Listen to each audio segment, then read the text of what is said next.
Alhamdulillah nahmaduhu wa nasta'inuhu wa nastaghfiruh wa na'udzu billahi min shururi anfusina wa min sayyiati a'malina may yahdihillahu fala mudilla lahu wa may yudlil fala hadiya lahu asyhadu an la ilaha illallah wahdahu la syarika lahu wa asyhadu anna Muhammadan abduhu wa rasuluhu alladzi la nabiyya ba'dahu.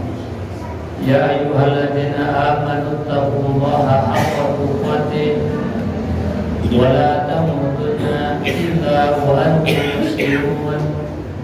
Ya ayyuhan nasu taqu rabbakum alladzi khalaqakum min nafsin wahidah wa khalaqa minha zawjaha wa batha minhuma rijalan katsiran wa nisaa'a wattaqullaha alladzi tasaaluna bihi wal arham innallaha kana 'alaikum raqiba. Ya ayyuhalladzina amanu taqullaha wa qulu qawlan sadida yuslih lakum a'malakum wa yaghfir lakum dzunubakum wa may yuti'illah wa rasulahu faqad faza fawzan 'azima. Amma ba'd, fa inna asdaqal haditsi kitabullah wa khairal hadi hadyu Muhammadin sallallahu alaihi wasallam wa sharrul umuri muhdatsatuha wa kullu muhdatsatin bid'ah wa kullu bid'atin dhalalah. Allahumma shalli wa sallim ala nabiyil karim wa ala alihi wa ashabihi wa man tabi'ahu bi ihsanin ila yaumil. Hadirin jemaah para tamu undangan Allah Subhanahu wa taala yang sama menghadap ridho rahmat maghfirah Allah Subhanahu wa taala. Tentu setiap diri kita fitrah selaku manusia, pasti setiap diri kita menginginkan kebahagiaan, menginginkan keselamatan, menginginkan kesuksesan. Namun ternyata di antara kita terkadang ada yang salah dalam mendefinisikan atau mentakdirkan kebahagiaan. Di antara kita ada yang menganggap bahwa bahagia itu ketika berlimpah harta. Di antara kita menganggap bahagia itu ketika Allah berikan kepada kita istri yang cantik, anak keturunan yang lucu-lucu. Atau juga di antara kita ada yang menganggap bahagia itu ketika kita bisa melancong ke sana kemari, melewati negeri, pulau dan bangsa-bangsa yang lain. Itu semua adalah kesenangan. Karena hakikat dari kebahagiaan adalah ketenangan, datangnya dalam diri hati kita. Semua yang tadi sampaikan adalah kesenangan, datang dari luar diri kita. Tetapi kalau kita ingin mendapatkan kebahagiaan hakiki, datangnya dalam diri kita. Setiap diri kita mempunyai kesempatan yang sama. Allah Subhanahu wa taala yang Maha Adil, setiap pribadi manusia itu diberikan kesempatan yang sama untuk bisa bahagia. Baik dia kaya, miskin, di kota ataupun di desa, sempit atau lapang, sesungguhnya setiap manusia sama memiliki kesempatan untuk bahagia, sama memiliki kesempatan untuk sukses, sama memiliki untuk hidup selamat. Bahkan sebagai orang yang beriman, kita senantiasa bermunajat kepada Allah Subhanahu wa taala. Ada 3 tempat yang kita inginkan beroleh kebahagiaan di dalamnya. Sebagaimana Allah Subhanahu wa taala abadikan dengan tinta emas Al-Qur'an surah Al-Baqarah ayat 21, di mana Allah Subhanahu wa taala mengabadikan salah satu doa orang-orang yang terbaik di antara hambanya, yaitu Allah abadikan di ayat 21 Al-Quran surah Al-Baqarah. A'udzubillahi minasyaitonir rajim. Wa minhum may yaqulu rabbana atina fid dunya hasanah wa fil akhirati hasanah wa qina adzabannar. Sesungguhnya orang yang paling bahagia, orang yang paling sukses, orang yang paling selamat, dia yang memperoleh kebahagiaan, keselamatan, dan kesuksesan dalam 3 tempat. Yang pertama adalah di dunia hasanah. Hakikatnya apapun kebaikan yang kita idam-idamkan, harta, pangkat, jabatan, kedudukan, popularitas, apapun kebaikan yang kita inginkan di dunia ini, ataupun kebalikannya, sesuatu yang kita hindari, yang kita takutkan keburukannya, semua itu terangkum dalam kalimat di dunia hasanah. Begitupun pula apa yang kita takutkan nanti ketika wafat, bagaimana menghadapi pertanyaan malaikat mungkar dan nakir, bagaimana kita menghadapi hidup di padang mahsyar, ketika kita menghadapi hisab, kita menghadapi mizan, ketika kita menghadapi sirat, itu semua terangkum dalam kalimat wabil akhirati hasanah. Bahkan kita perlu disempurnakan wakina adzabannar. Artinya kita ingin selamat di dunia, selamat di akhirat, dan jangan sampai kita masuk surga harus melalui neraka jahanam terlebih dahulu. Karena dalam kitab Riyadhus Shalihin Imam An-Nawawi ada bab khusus, bab orang yang terakhir masuk surga, yaitu ketika dia harus masuk neraka terlebih dahulu. Jadi nanti di neraka ada orang-orang yang disebut sebagai jahannamiyun, yaitu orang-orang alumni neraka jahanam. Ada tanda di lehernya, yaitu umat Nabi Muhammad yang ketika di dunianya dia berlaku dosa, baik dosa kecil maupun dosa besar, tetapi dia tidak wafat dalam keadaan musyrik, maka dia ketika disiksa di neraka, maka dia tidak kekal dan akan dimasukkan ke dalam surganya Allah SWT. Maka kita sebagai orang yang beriman meminta cita-cita yang lebih tinggi. Jangan sampai kita masuk ke surga harus melewati neraka. Maka itu semua ditentukan bagaimana hidup kita di dunia yang pada. Jamaah Jumat rahimani wa rahimakumullah. Bukankah dalam setiap sholat yang kita dirikan, Rasulullah SAW mewajibkan tidaklah sah sholat kita la sholata bi fatihatil kitab. Tidak sah sholat seorang manusia, seorang hamba, seorang yang beriman kecuali dia membaca surat Al-Fatihah. Bukankah ayat yang kelima surah Al-Fatihah itu kita meminta petunjuk kepada Allah Subhanahu wa taala, ihdinas siratal mustaqim. Ya Allah, tunjukilah aku ke jalan yang lurus. Jalan yang lurus, jalan yang mengantarkan kepada kebahagiaan. Bahagia di dunia, selamat di dunia, selamat di akhirat, dan masuk ke dalam surganya Allah Subhanahu wa taala. Maka para ulama memberikan penjelasan apa yang dimaksud dengan ihdinas siratal mustaqim, yaitu dilanjutkan dengan ayat yang selanjutnya, siratal ladzina an'amta 'alaihim, yaitu jalan yang telah Engkau berikan kepada orang-orang yang telah Engkau beri nikmat.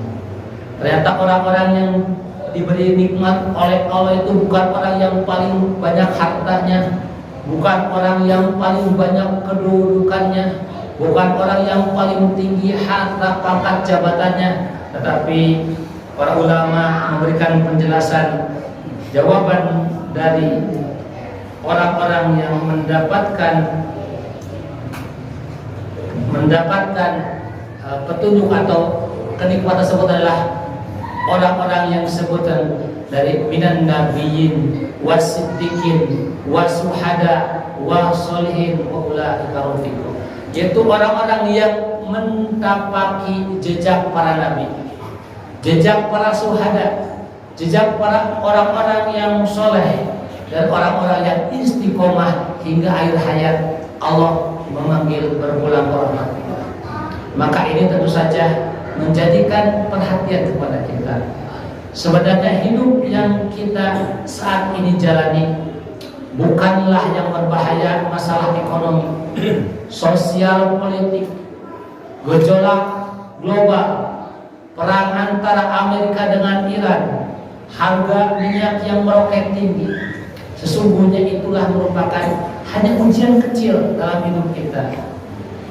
Karena ujian yang sesungguhnya adalah sebagaimana Al-Quran memberitakan kepada kita dalam Al-Quran surah Al-Mulk ayat 2, alladzi khalaqal mauta wal hayata liyabluwakum ayyukum ahsanu amala.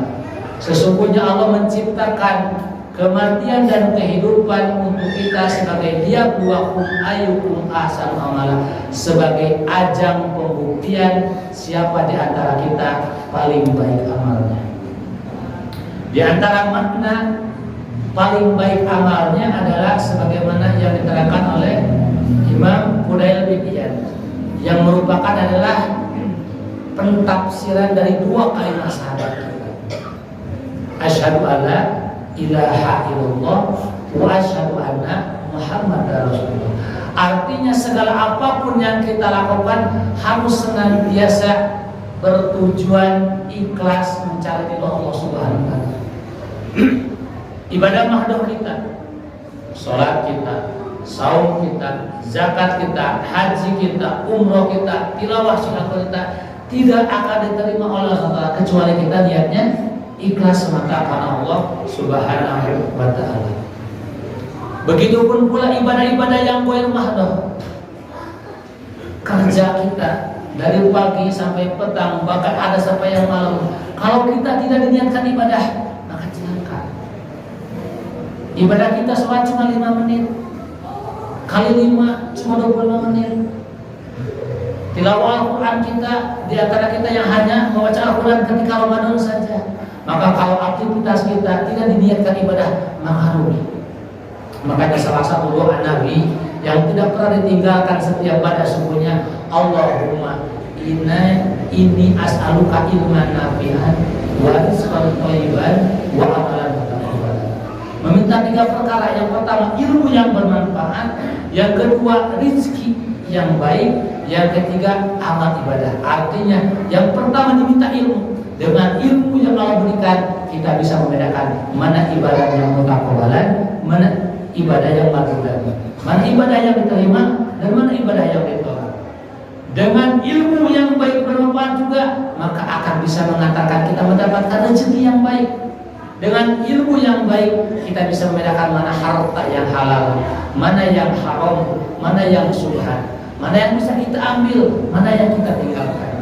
Bahkan dengan ilmu yang bermanfaat juga, kita bisa menjadikan semua aktivitas kita bernilai ibadah di hadapan Allah Subhanahu wa taala. Yang kedua, implementasi dari kalimat syahadat adalah asyhadu anna Muhammadar Rasulullah. Artinya setiap amal ibadah kita tidak boleh ngarang, nggak boleh coba-coba, karena juklak dan juknis kebahagiaan seorang manusia umat Nabi sudah dicontohkan oleh Nabi Muhammad Shallallahu Alaihi Wasallam. Tinggal kita mau atau tidaknya mengikuti. Karena ilmu inilah yang akan mengantarkan kita mendapatkan kebahagiaan hidup, mendapatkan keselamatan hidup, mendapatkan kesuksesan hidup di dunia maupun di akhirat. Barakallahu li wa lakum. Jamaah Jumat rahimani wa rahimakumullah.